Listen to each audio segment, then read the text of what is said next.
ஜியோ ஒரு விசித்திரமான ஆஃபர வந்து அறிவிச்சிருக்காங்கன்னு சொல்ல முடியும். Buy 2 get 1. அது என்ன ப்ரோ பை 2 கெட் 1 அப்படின்னு கேட்டீங்கன்னா, பை 2 கெட் 1 ஜியோ ஹோம் அப்படிங்கிற நியூவான ஆஃபர் பார்த்தீங்கன்னா, நீங்க ஜியோ ஹோம் வந்து சப்ஸ்கிரைப் பண்ணியிருந்தீங்க.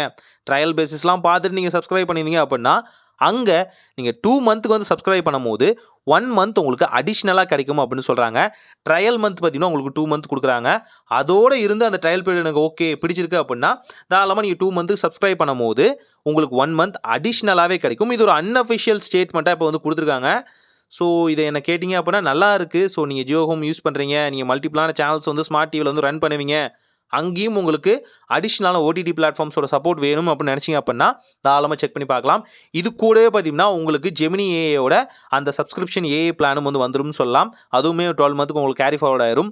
ஸோ நல்லா இருக்கு. பட் இப்போலாம் ஜியோவோட ஆஃபர் அவ்வளோ எக்ஸைட்டிங்கா இருக்கிறது இல்ல இல்லையா? ஸோ முன்ன பார்த்தீங்கன்னா, அவ்ளோ எக்ஸைட்மென்ட் இருக்கும். இப்ப என்னமோ தெர்ல அன்அஃபிஷியலாவோ, அஃபிஷியலாவோ அந்த பரபரப்போ, அந்த ஒரு கிக்கோ இருக்க மாட்டேங்குது. அது ஓல்டு ஜியோ தான் நல்லா இருக்கும் போல இருக்கு. இப்ப இருக்கிறது என்னன்னு தெர்ல. ஒரு நல்ல மாற்றம் இனிதாய் நடக்கட்டும்.